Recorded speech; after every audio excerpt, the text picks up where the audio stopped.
questions that we can throw your way, because so many people in this community have Facebook questions. And let's do it. So Lisanne and Carol. Oh my gosh. Lisanne Murphy, Carol Kabaale. Okay, let me just tell you what we're doing today, folks. We get a lot of Facebook questions in our communities and in all channels. They just come in for email messages on the YouTube channel, Facebook account. We get them on Instagram. People ask on LinkedIn. It's Facebook, right? It's complicated. So what we're doing is we're compiling a lot of questions today. And I invited Lisanne and Carol, both who have been in my mastermind and who I've gotten to know in the community. I've seen their work. I've seen them help so many people. They both have insanely cool communities on their own. And in fact, we need to link those somewhere in here in a second, you guys, because I want to make sure people can like engage where you are. But they're just going to answer our questions on Facebook, everything. We're not going to pin this down to just ads. We're going to go organic. My account got locked out. What about this weird thing, Facebook? Anyway, like we're going to get all into it. So Lisanne and Carol, like super thanks for being here. Where are you guys calling from? Tell me, where are you calling from? And like just a little bit about your expertise so people know what kind of questions to ping your way. Lisanne, you want to go first? Sure. I would love it. So I'm Lisanne Murphy. I am the owner and founder of the Midas Touch social advertising agency. I'm also the host of the Marketing Matrix podcast. I also run the Facebook ads for coaches, course creators, and lifestyle e-com brands Facebook group. Yes, that name is terrible in terms of memory, but it's amazing for Facebook's SEO. And so that is hence why it is named that way. I am calling in from Utah, from Orem, Utah today. So it is about 9:00 a.m. my time where I'm calling in from, and I'm excited to start this day with you guys. So yeah, I work with a variety of different brands. I work with info brands that are launching challenges or running auto webinars. Those are the majority of funnels that I work with. And then I also work with e-commerce brands that are selling a product that is also attached to an actual brand. Like I don't necessarily work with drop shippers that are just like pushing widgets, but I work with people that have an actual brand behind their product. And so we work on promoting that to new markets and new audiences. So that's just a little bit about me. And I'm majority Facebook ads. I have a bunch of I do online content about it, as well as done for you services. So that's just a brief little bit about me. It's super awesome. Like we're in good hands here, folks. And that's just half of the ticket today. So by the way, Rock Davis, welcome, dude. Great to see you. Rockstar group this morning, right, Rock? I'm serious. Carol, tell us more about you. Where are you calling from? And tell us what's going on. Hi, guys. So my name is Carol Kabaale. I am calling today from South Africa. It is about 5 p.m. my time, so I'm just winding down, but I'm so excited to be on this call because I'm obsessed with Facebook. Like, it is what it is. I am a Facebook nerd, and I'm obsessed with it. So a little bit about my business. So I run an agency with my business partner, and we primarily focus on done-for-you services, in particular Facebook ads, because we love those too. But we also focus a lot on the organic, because you can't run ads if you don't have a tried and tested offer. That's the first gem we're going to leave you with today, Lisanne and I. And the second thing is that we also have a wonderful Facebook community where we have over 6,000 people in there. And we teach everything from organic to ads to collaborating. And that's really exciting. Our name is called Future Business Empire, and it's all about building your empire your way. So that's a little bit about me. I'm really excited to get to know all of you today. And also, I'm really excited to answer all your questions. So super fun. Bring them on. Okay. So just to go ahead and let people be able to stalk you while you're talking, Carol, tell us where people can find you like right now. And Lisanne, after that, you can do the same, and then we'll get into our questions. So the easiest way to connect with me would be in my Facebook group. Like I mentioned, it's called Future Business Empire. And all roads that lead to me start in that group. So if you want to get close to me, you join that group, and that's where you will find me. There you go. Perfect. Simple enough. Lisanne. Awesome. So yeah, you can find me on Facebook or on Instagram. My handle is Lisanne Murphy HQ if you're going the Instagram route. But a lot like Carol, most roads lead through my Facebook group as well. So again, my Facebook group is called Facebook Ads for Coaches, Course Creators, and Lifestyle Ecom Brands. The URL for that is facebook.com/group/FB Ad Ninja. So if you go to FB Ad Ninja, you can find my Facebook group there, and there's tons of free content in there. So come join the party. Come join both of our parties. Lots of parties going on. Join the party. It's gonna be great. And stay at Chris's party as long as possible. That's like always the best advice. That's the OG party right there. I love this. Okay, so let's do this then. We're going to answer questions. And by the way, folks, check out these cool people. Like, look at Lisanne and Carol. They are like, let's just explain this for a second. They are technically in competition. They serve a similar market right here on planet Earth. But that's right, get your gloves on. But anybody who's any good at what they do doesn't worry about that crap. There's so many people in the world who need your products and services, your info, whatever. These people are experts and they got it. They got their markets. It's not a big worry to them. So if you're watching on this, just first thing you learn today, learn from these two. Like, be awesome. If you're worried about somebody in your market stealing your clients, you're not awesome enough. Be awesome and serve people. How about that? Okay. I'm going to start you guys off with a really hard question. Okay. So Jerry, I think it's Galagos. Jerry Galagos asked, Edge rank scoring system. What is it? How does it work? And why is it important? Like, I really hope you guys have an answer, maybe, because I don't even know what that means. What is it? Do you know? I'll go for the simple version of that answer.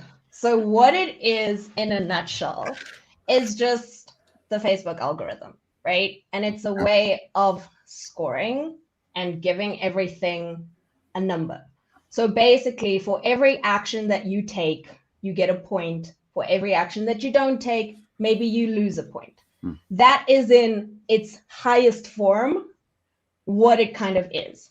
I will say one thing about it. It's constantly changing. So if you think you figured it out today, tomorrow it's going to be different. And every time they give out a new feature or a new product or a new service, it's going to change. So what works today may not inherently work tomorrow. But that being said, there are some principles that I feel like don't change over time. Like the main focus of Facebook is to connect with people, right? It's to connect, to start conversations. And if you're using it for that purposes, and when I say that, it can still be used to sell, but like connect with people, talk to them, react, comment, share, like all those things, you can't go wrong with the algorithm. You know, it could be that one day they release Reels and all of a sudden you're like, oh, let's do Reels. Then you might get a little bit more engagement. Or they release Stories as another feature. And oh my gosh, you see a boost in engagement there. But the premise is still the same. How can we bring people together? How can we connect? And the more you use the platform as an active user, not as a passive user, someone's just chilling then, liking, not actually uploading content, the better it will be for you. That's good, like simple. my simplest explanation. I don't know if Lisanne, you want to add to that. Lisanne, let me just jump in real quick, because that's good simplifying information too. Like, forget the complicated stuff you don't understand, folks, and just be awesome and be friends and have meaningful conversations and real content on Facebook. And that's like a big part of the battle of winning on Facebook. It's great. Lisanne, edge ranking. I love it. So I'm going to I completely agree with everything that my comrade Carol has said. I'm going to take a slightly different approach, though, just to give another angle to this. And that is, you have to realize that Facebook is in the attention business. They, as a platform, are doing everything that they can to keep people's attention and keep them on the platform as long as possible, right? Like, that's what they do, because that's how they make their money. And the reason why that's how they make their money, it's not like it's not like the time that you spend on Facebook is how they make their money. But the more you're on Facebook, the more advertisements that you will see. And the more advertisements you see, the more chances you will click on an ad. And every time you see an ad, click on an ad, purchase something from Facebook, Facebook makes money. So Facebook is motivated to get people to stay on the platform. So for you as a business owner and understanding that, you have to tap into Facebook's objective. And if you tap into Facebook's objective to keep people's attention, then you can piggyback on what they are trying to do. So you have to create content and posts and whatever it is that gets people's attention. Because if you're getting people's attention, then Facebook says, this person understands what we are trying to do. We are trying to keep people on the platform. So therefore, we're going to show this content to the person because they are playing by our rules. That's really good. I mean, it really is good. If you scratch their back, they'll scratch your back in a way. I mean, that's so true. Facebook's just a business, folks. They're in it to make money. And if you help them bring people to the platform and help them make a buck, they're happy, right? Michael Rosenberg, right? Y'all know Michael. Oh, I love Michael. The three Love best Michael. people, right? I know. So awesome. And then Pat Cowan. So great to see you, Pat, by the way. Perfect timing for me. Thanks. You bet. By the way, anybody watching, feel free to ask questions as we're live, and we'll get your questions on screen and get them answered. Okay. Next question up. That's really good answers, folks. Next question up. This one's from a couple of weeks ago. How much do I need to spend on Facebook ads or Facebook boosting posts? I know I just opened 2 big cans of worms. How much? Let's just simplify the question for a second. How much do I need to spend per day to actually have an impact? But before we go on, actually, do you want to, because we can talk a little bit more about EdgePoint in terms of like so like, cool. So we need to play by Facebook's rules and we need to be an awesome person on the platform. But like, do you want us to share a few tricks about how to get your posts to rank higher? Would that be helpful? Okay. So yes. So we're talking about how to get my organic posts to rank higher without paying for it, right? Yes. Absolutely. Yes. I can help you with that too. Let's do it. Awesome. Yeah. Well, I'm gonna let the organic expert go first on this one, and then I'll slide some nuggets in between. Slide into the Lisanne. You got it, girl. I would love to say that like the first thing is know the platform, right? And know what features you are comfortable using. If you're not comfortable showing up live, don't push yourself to go do a live, okay? That's the first thing I'll say. And if you're really comfortable on lives and stories, then make that your objective. The point here that I'm trying to make is consistency is key. Like I mentioned before, you really don't want to be a passive user of Facebook because like Lisanne said, they want people who are creators, people who are putting content into Facebook and content that is engaging so that people stay on the platform so that AKA people see the ads. So what you really want to do is make sure that you're being one of these active people who is a content creator, I guess, and you're creating content. Sound a bit like an influencer there. And now that you've created this content, Facebook is like, oh, okay, Carol is creating content and Carol is showing it to people. Now, the Facebook algorithm, like I said, is forever changing. But one thing that you should know is that this is kind of also how it works.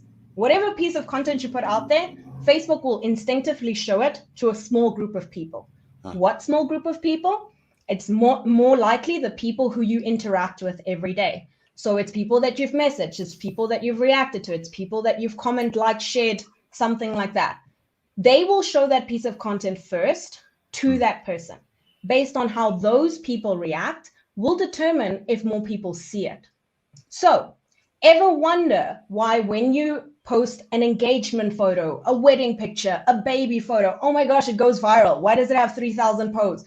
Everybody, the baby's not that cute. Let me break it down to you. The baby is not that cute, okay? But what is happening is that instinctively, the herd mentality effect is taking over where 10 people have liked it, 20 people have liked it, and so on. Facebook says, well, Chris liked this, and Chris is friends with Lisanne. Maybe I should show her the post. Oh, she liked it too. Lisanne is friends with Carol. Maybe Carol will like it. Carol sees it. Carol's friends with Joel, maybe he will see it. And so on and so on. And the more people who like, comment, and share on that post, the more it goes. Oh, Also that's good so to good. note is that a lot of people are really interested in numbers when it comes to friends. Having lots of friends on Facebook is not a good thing. So I'm going to tell you that right now. You can have up to 5,000 friends and you really don't need to be friends with everyone, because here's the other little fun fact on that is that it takes into account, right, how many conversations you have with people, how many times you react, comment, and share. And it also takes into account what types of reactions you do. So are you just liking, like, or are you taking time to scroll to the reaction and pressing heart? Are you taking time out of your day to put the little emoji? All these things go back to the main question that we had with the edge ranking, and all of them have different points. Now, last thing I'll leave you with, if you really just want to like kickstart your Facebook, this is what the 3 things you can do. 1, clean up your friends list. Anybody who doesn't bring you joy, anybody who won't comment, like, and share, anybody who is in the same industry as you. I'm speaking to people who are like in network marketing. I'm speaking to people who are like in real estate and everybody follows everybody in the same company. I'm speaking to like, you know who you are. If you have too many people in the same group as you, they need to go, because Facebook will instinctively feel that you guys have so many similarities that those are the people who should be seeing your content instead of your ideal client. And that is a mistake. The second thing is that it will only show it to as many people as you interact with. So if you have 5,000 friends, but you're only talking to 100, well, no surprise that your engagement is so little. But if you manage to have 5,000 conversations every single day, of course, your organic engagement would be like off the chain. But who's having that kind of messages? That's crazy. Right. It's like crazy talk. So clean up your Facebook in terms of friends, get rid of those. 2, engage, be an active participant, comment, like, share. We all like to receive love, but very seldom do we give. We just like to like if we do anything, or we keep scrolling. So be an active participant. And the last little point that I wanted to say is really use the features consistently. Don't just do this for 1 or 2 days and expect like miracles to happen. You have to keep showing up, especially if you're going to rely only on organic. Because with ads, Lisanne and I, we got you. We can put you in front of the right people at any time. Give us a budget. But organic, yeah, we're going to have to talk. That's good. It just comes down to being real. I mean, that's really what it comes. Interesting. Okay, so Lisanne and Carol, just as a poll here, how many friends do you have on Facebook? I have about 3,000. About 3? It's impressive because you got a huge Facebook group, Lisanne. Yeah, I keep mine. Well, you have to realize like you can only have 5,000 friends, but I follow the what Carol was talking about. I will bring my friends up to 5,000, and then I'll cull the people that are not interacting, and then I'll bring it back up to 5,000, and then I'll cull the people that are not interacting. So I'm curating my friend list, and I use my Facebook for business. And while I do post personal things on there, I actually post personal things in efforts to boost my own place in the algorithm, because those posts are the ones that tend to do better than just Facebook ads, you know. That's why every weekend Lisanne like posts and like she got married again, and she had another kid, and she got another puppy. Like every 3rd weekend, it's one of the 3. Yeah. Yes, it's correct. That's fun. Okay, so what about you, Lisanne? What do you think about all this? Like, yeah, I love everything that Carol is saying, and I think I'll just add just a couple tidbits, because I mean she's brilliant and she's covered so many things, and we could both talk about these things for hours and hours, and so I'll just add a couple things. One, I think it's really important to understand that the algorithm, and Carol mentioned that it's changing and evolving all the time. I've read different reports that Facebook will take into account as many as 100,000 different data points on posts, and taking in the demographics of those that are posting and the time in order to decide what comes onto the newsfeed. So it gets very, very complicated. But every factor that they take into account falls into a few main categories. And the few main categories are what they call affinity. And affinity is about your relationship with other people. Just like Carol was talking about, like if you're interacting with 100 friends, those are the 100 friends that are going to see that post, right? So affinity is really important. The type of content, right? So like if you have a post that's just like, that brings out engagement, right? Like you've seen, they're the posts that usually ask questions or are related to current events, right? Those tend to get a lot of traction. Like that type of content matters in terms of like how it ranks in the newsfeed. And then the last thing is time. When you post matters. If you're posting stuff at 2 a.m., it's going to get less interaction than if you post it at 11 a.m. where most of your friends are. And so the time that you post, as well as the time the post has been on the platform, matters. Like Facebook is all about fresh and new content. So you can't expect a post that you posted 10 hours ago to do the same at hour 10 that it did in hour 1. Mm-hmm. And so time matters as well, which is where that frequency piece comes in, where like the more you're posting, the more you're getting in front of people and interacting with them. Facebook is not the evergreen platform, right? If you're wanting an evergreen presence, Facebook is not the place to do that, because like Carol said, you have to understand the platform. That is not how Facebook works. Okay, so a lot of people go down that evergreen path with Facebook, though. Why is Facebook not the evergreen platform? Because a lot of people think it is. Yeah, it really, honestly, it's because your content dies. Like it just doesn't.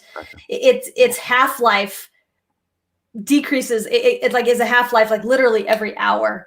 The most evergreen part of Facebook, I would say, is in Facebook groups, because that's where you can post content and have it live there forever. But those posts are not put in front of people all the time, or like when someone searches something, that post doesn't come up, but it is always there, as opposed to like your news feed on your profile, where like things just get deeper and deeper and deeper and deeper over time as more things are posted.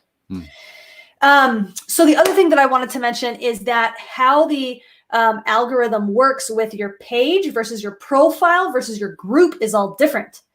And that's really important to understand as well, because people will post things on like a business page and expect it to do well, and it doesn't organically. And the reason for that is that Facebook is a pay to play game, especially when it comes to pages. So you can think of organic content on your page as essentially like your business billboard. Like you want to put organic content on there that showcases your what you're known for and your greatest work, but don't put my child learned to walk today on your page, because that's like no one's going to see it. Like the organic reach of pages has dropped to as low as 3 to 6% of all people that follow a page.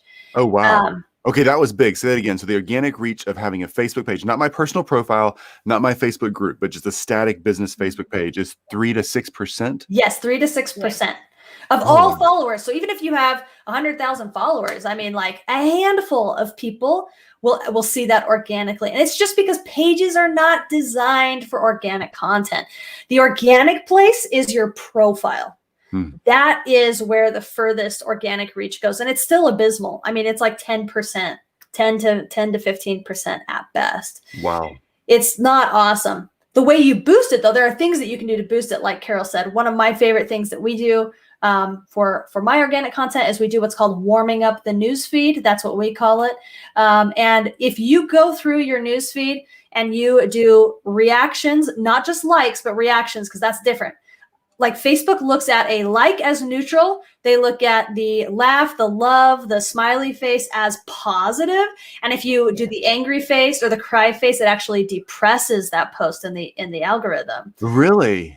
So the positive reactions matter. So going through your newsfeed and hitting those positive reactions and coupling it with a comment like, wow, that's amazing, or good job, keep it up. Even if it's just a few simple words, that boosts your affinity, right? Which is what I talked about in the beginning in the algorithm. So my team, what they do is they warm up the newsfeed for 10 minutes and they go through posts and they will positive reaction and comment on posts for 10 minutes. And then they'll post my content for the day, and it really boosts who sees that post, and it will take that organic reach like upwards towards 15 to 20%, as opposed to just like the 10% if you just posted it like flat.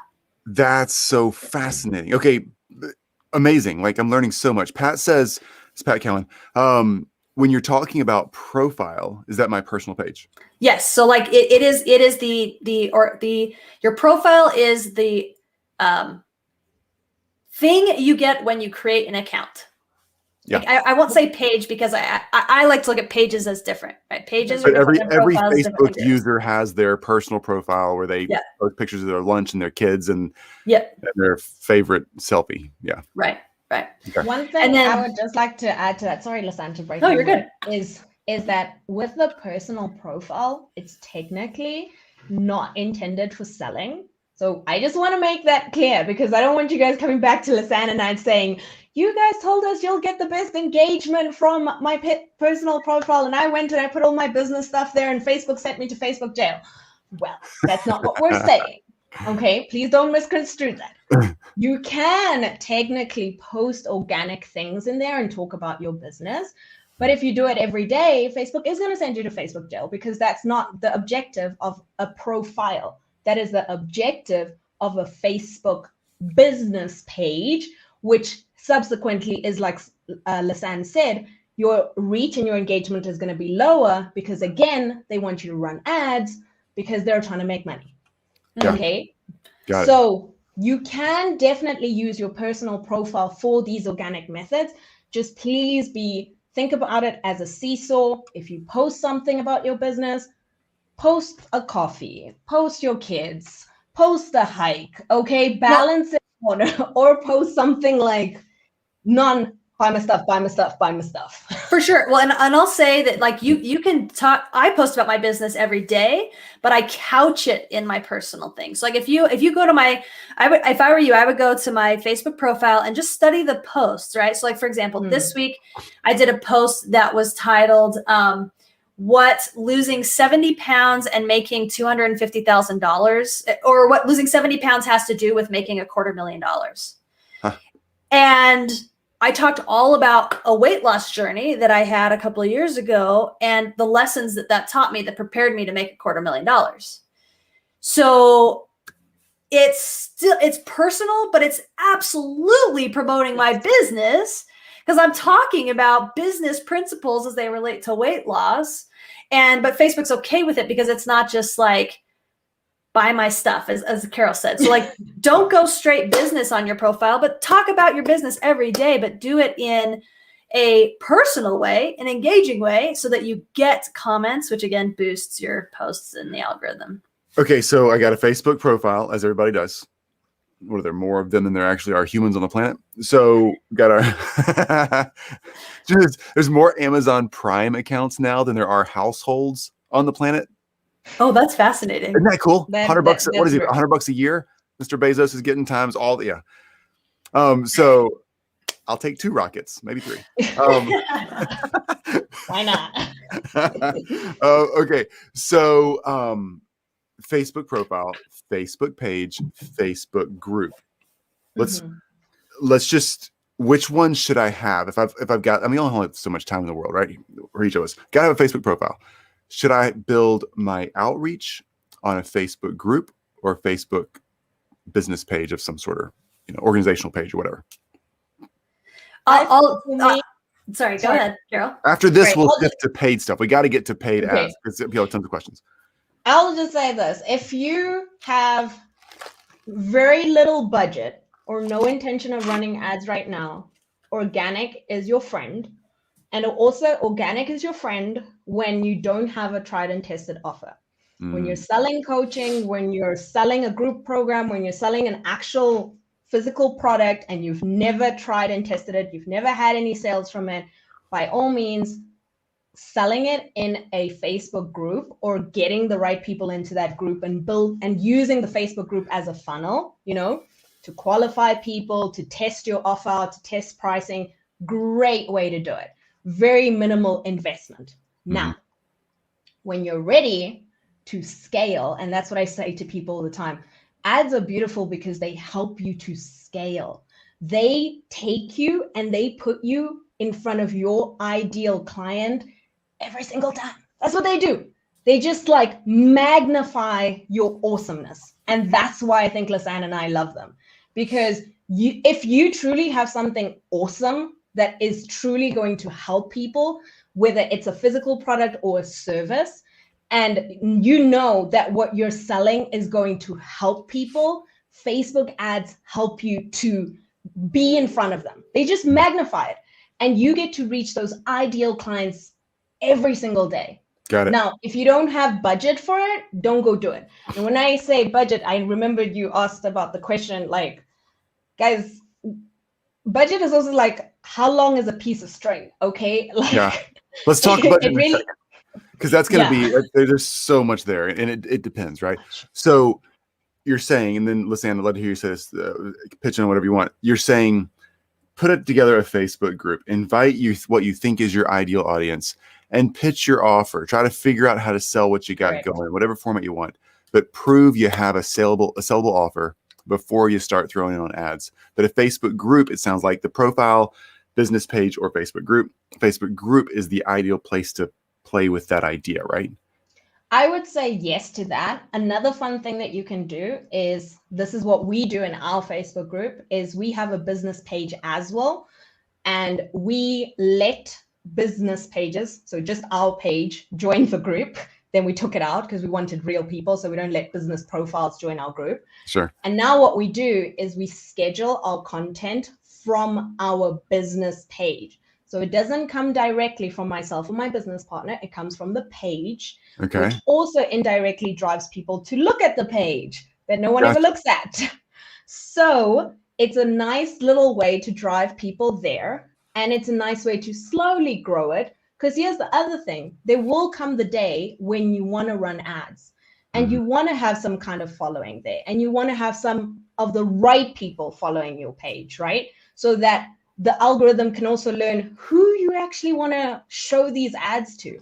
And if you start from zero, it's really hard. It's like a blank piece of paper. Now we have to start building it. But if over time it's getting exposed with, hopefully the people who you've put in your Facebook group are your ideal clients of some sort, then that can truly help you and you don't start from very cold or zero. I know people just had questions pop in their head about this one. There's a lot here. Ask your questions, folks. Type them in. We'll put them on screen. We'll answer them.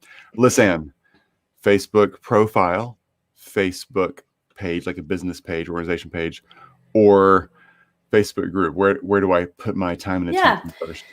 Always post on your profile, always, because that is going to be the biggest thing that boosts your personal score in the algorithm.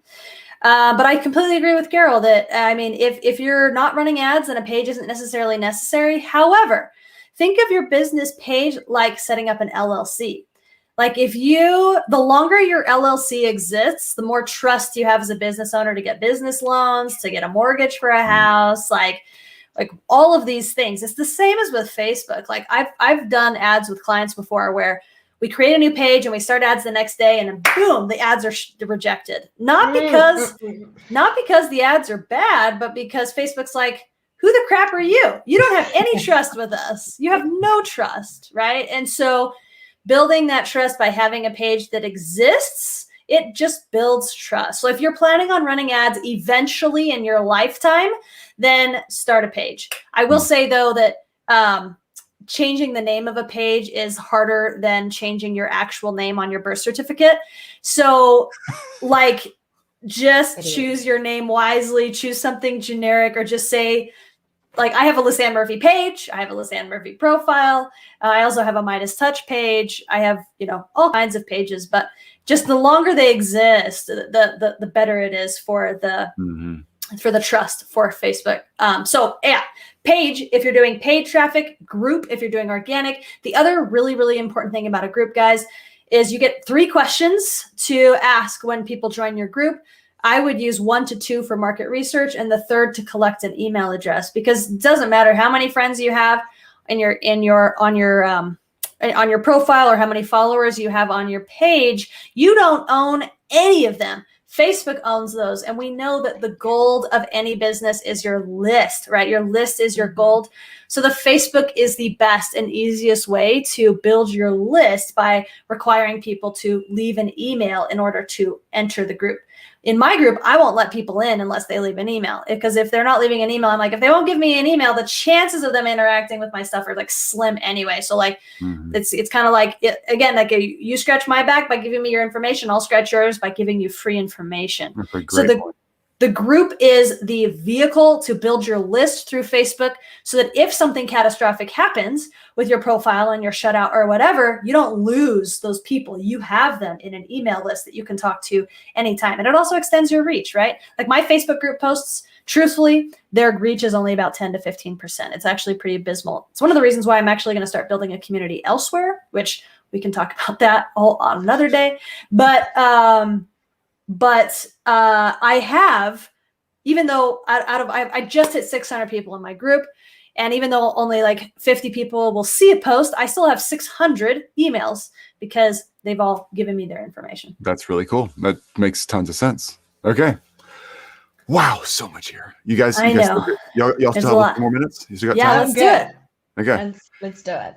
All right. I just want to add to Lisanne. Sorry, Chris. I want to add to Lisanne's question statement there and just say, even though Lisanne has 600 people in a group, 50 people's reach, we like to think as humans, I don't know why we downplay this. Oh my gosh, only 50 people saw it.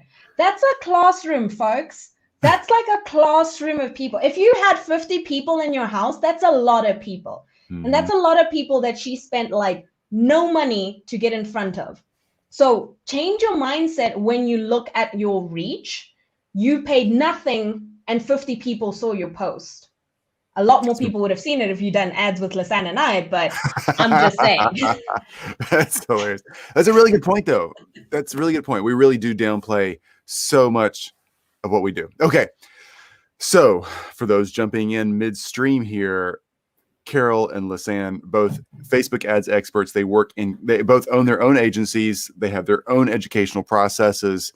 They can teach you how to do it. They can do it for you. They got it all. But they are on opposite sides, literally, of the globe, and they serve a similar market. They're super cool. They're good at what they do. They're not worried about losing market share and losing clients. Like, if you want somebody to help you with Facebook, lean into one of these two. I've got their profiles linked. I've got stuff going on here. Before we're done, we'll link their websites or Facebook groups where we're going to find them. Ask your freaking Facebook questions. Otherwise, you're going to spend like days YouTubing how to figure out Facebook, and then you'll still end up tripping over yourself and get your account canceled. Don't do it. All right, let's talk ads for a second. The question that started a lot of this 15 minutes ago was, how much do I spend per day to actually have an impact? So let's just for a second strip away the, well, how much is your offer worth? Is it a $15,000, a $10,000, a $500 offer, a $27 offer? Like, that tells you how much you can spend, right? But let's just strip that away for just a second. Just the simplest view of this. Can you spend $10 a day or $1,000 a day? And either one, does it actually, is there like a threshold where Facebook just really kind of serves you back crap if the budget is too far down, or is that a thing? Yeah, that's a really, really good question. Do you mind if I take this one first, Carol? Yes, go ahead. Okay, so I love to look at, so this is my favorite analogy. I'll share my favorite analogy. So you're sending traffic with Facebook ads. What you're doing is you're paying Facebook to get people off their platform and onto yours. That's why it costs money, right? Good point. Oh, that's a really good point. Okay. So like, that's a big deal, right? Because if Facebook is in the attention business and they're saying, yeah, I will let you pay me money to steal their attention from my platform and take them to yours. So your platform has what I like to call a heartbeat, an EKG, right? And that heartbeat is dictated by, as people, they hit your landing page, and then so many of them will hit your order form page, and so many of them will purchase and fall out of your funnel. And if you have upsells, there's a bunch of other pages in between. But there's this flow of people that come through, and eventually, as you get enough people, your funnel EKG it regulates. You'll see that like, okay, out of 100 people that hit, I'll have 10 people that hit my order form page and 2 people will purchase. And then if it's 1,000, then it goes 1,000 to 200 to 20, and the numbers really stay the same. And that is the heartbeat of your funnel, right? Okay. Good analogy. So when you're sending Facebook ads to, you're grabbing people's attention and taking them to your funnel, you're essentially either, budget is a function of blood flow. You're either increasing blood flow or decreasing blood flow. Mm-hmm. And so the blood flow is people, and budget is a function of the amount of people that come through your funnel and the time that they come through. Mm-hmm. If you're spending $100 a day versus $1,000 a day, you will get the same, essentially the same data in 10 days with $100 a day as you would with $1,000 in one day. That's really like the simplest way to look at it. So it's a function of people flow and time. Mm-hmm. Now, with that said, Facebook all ads also have their own algorithm that they are working on to try to optimize your ads, because here's the truth. Facebook wants you to win, because if you win with Facebook ads, then they make more money, right? People always are like, Facebook's against me. And I'm just like, poppycock. Like, that is not true. If Facebook was against you, then they would maybe be making their money somewhere else. They are for you. So they're going to do everything they can to make your budget work, even if you're spending $1 a day. Now, with that said, for that algorithm to be optimized, there does need to be enough money coming through so that Facebook can optimize it. And the window that they're looking to optimize is 7 days. They're working on a 7-day window. It's always 7 days. It's not like a Sunday to Sunday. It could be a Monday to Monday, Tuesday to Tuesday. They're always looking 7 days back, 7 days in the future. And what they're trying to do is they're trying to get a certain number of desired actions in that window. So whatever the objective of the ad that you're setting up, whether it's for link clicks, page views, website conversions, purchases, like whatever it is, they're looking to get 50 conversions in a 7-day period for it to be optimized. Now, that doesn't mean that it won't work, right? Like, something works even if it's not optimized. But many people, when they're starting with ads, they don't have the budget to optimize, right? Because that can be huge. Like, let's say, Chris, you're running ads, and let's say your applications are costing $100 per application, and you're optimizing for applications. You'd have to spend $5,000 every week to optimize that campaign, which is a lot for, that's $20,000 a month. Most people that are running ads don't fit into that category.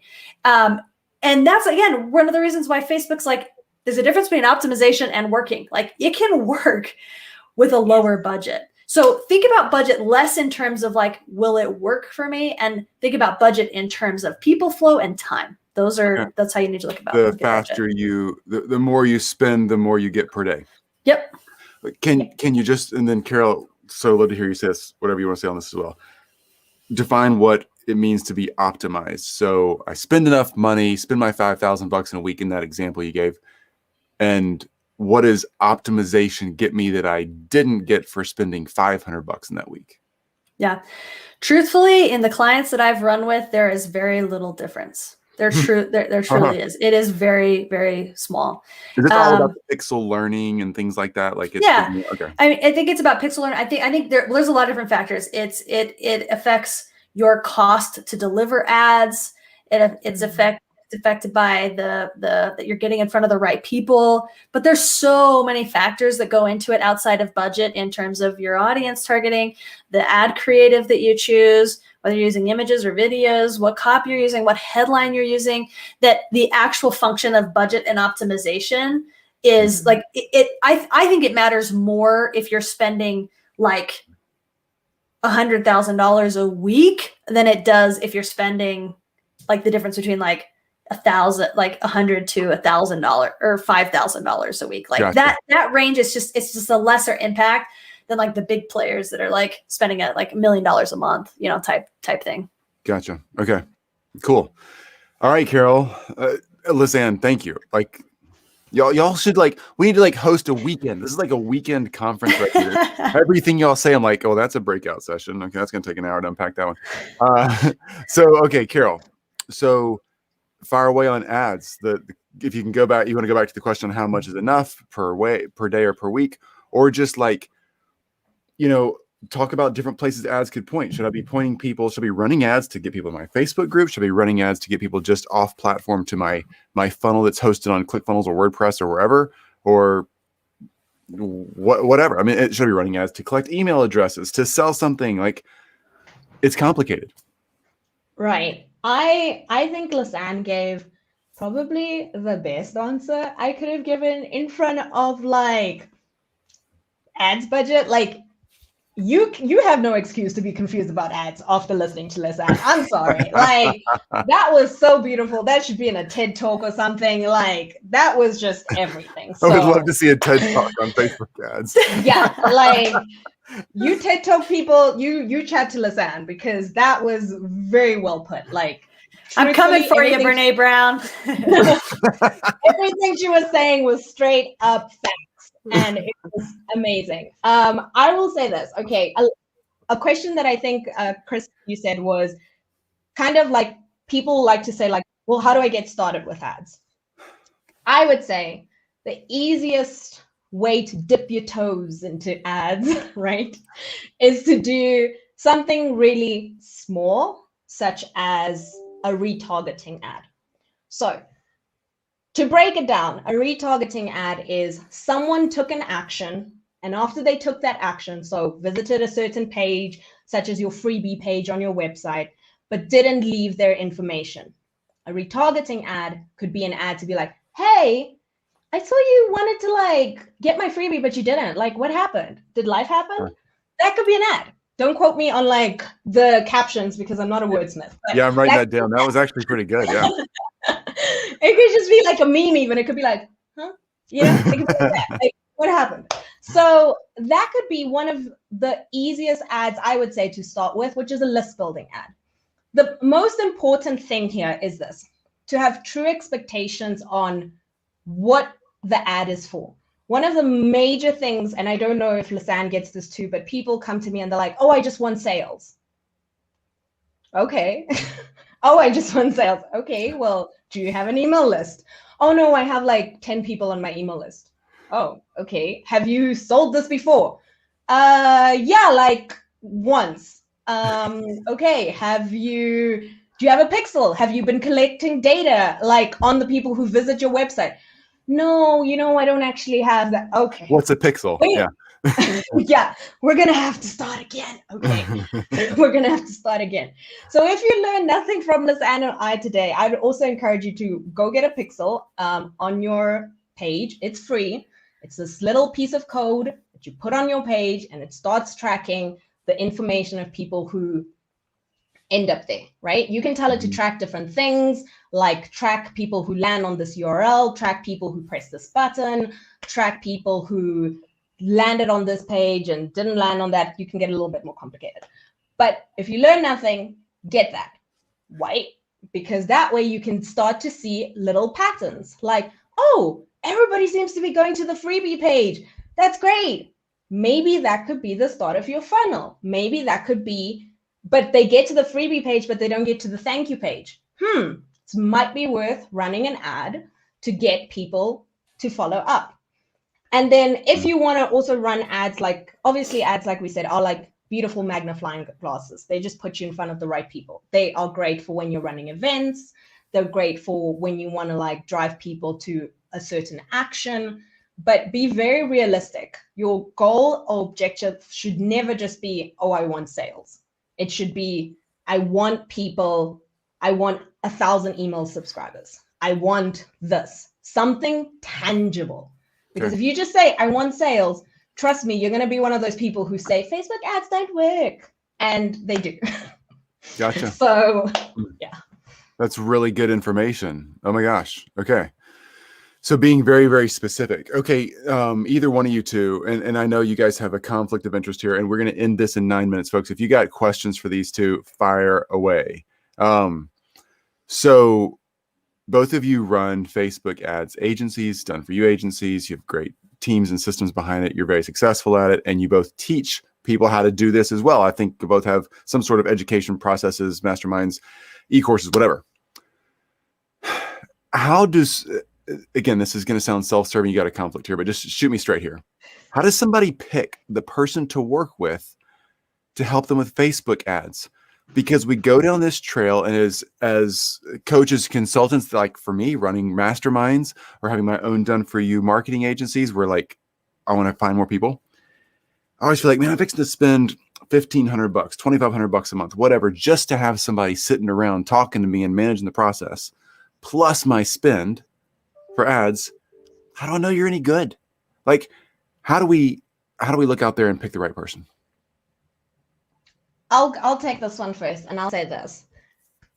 I would choose someone to run my Facebook ads as I would choose a personal trainer, right?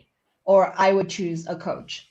If you want to learn sales, you go to a sales coach. If you want to learn how to run an amazing mastermind, you hire Chris. If you want to like learn how to lose weight, you go to a specific trainer. I think even within ads experts, that's why I don't really like, to be honest with you guys, I struggled today with this title because an expert in what? You have to be really like passionate about serving a certain group of people. That's what I think. And you have to have experience in it. So for example, like unlike Lisanne, I don't help people with a physical product because I am not good at it, and I'll be the first to admit it. And I think there's nothing wrong with saying that, but I'm great at helping people when they're launching, when they have an upcoming event. I'm great at helping like coaches who have like an e-course or a service and getting people on an email list and getting people to a 5-day webinar. I can do that. No problem. Get me. But if you have a Shopify store, you have something like that, I'm not your person. Gotcha. I think when you hire someone, you have to make sure that they have experience in what it is that you want. And another thing is, if it sounds too good to be true, it probably is. You know that fable? If someone tells you that they can get you leads for $1 and all you have to spend is $10 a day, I want you to sit there and be like, my spidey sense are tingling and I want you to run. Okay? I want you to run. Yeah. And I'm not saying that they won't be able to do it, but I'm just saying trust your gut. Okay, 9 out of 10, it's all right. It's telling you the truth. And if it does sound too good to be true, it probably is. You're probably going to feel disappointed, and then you're probably going to end up again being one of these people who think like, oh, it didn't work. My ad account got shut down. It was such a hassle. Mm-hmm. But if you hire someone who's truly passionate about what they do, I think it will show. Whether you hire someone like myself or you hire someone like Lisanne, customer service, I think, is very top notch in both our agencies, getting our clients not the results that they want, but more like the results like that they truly deserve. Mm-hmm. Because here's the thing, it's not even about the results. It's what your client is going to do with those results. Yeah. That $5,000 that they make, that $20,000, that $50,000, 7-figure a year, whatever it is, it's changing a part of their life. And you are coming from like a place of service to help them. So if I can help you, if you win, I win. It's just that simple. That makes tons of sense. I like what you said, and Lisanne, coming to you on that same question. I like what you said about not just an ads expert, but an ads expert in your specific niche. That makes a lot of sense. I'm going to a doctor for a foot problem. I'm not going to go to a neurologist, right? I want a foot doctor. It's not just a doctor, it's somebody specifically. So that's really great. All right, Lisanne, how would you pick the right Facebook agency or expert or person to learn from or have it done for you? How do you think that through? Yeah, I love that question. And it's a really important one to answer. Most people that come to my agency have been burned by something in the past. Mm-hmm. And so I'll speak to that. But before I do, I wanted to just mention one thing, Chris, is that I would even say that not just niche is important, but funnel type.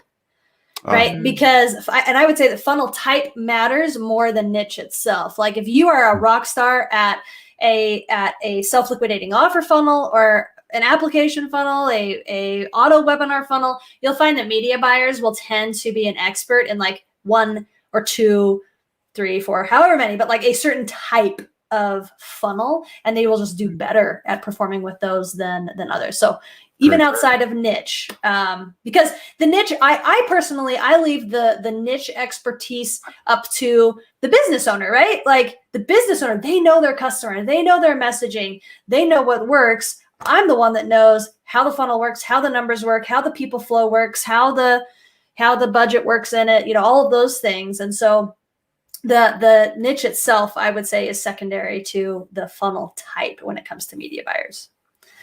Excellent point. Okay, great. So I would say that when you're picking a media buyer, you need to consider 5 factors. I was writing these as Carol was talking. So these are the factors. Factor 1 is, how do they charge the client? Okay. There are different ways that media buyers will charge clients. One is just a flat retainer. You pay the same amount no matter what. So if you win big and you just pay them that amount. If you lose though, you might end up paying them a little bit more, but like the flat retainer is one way.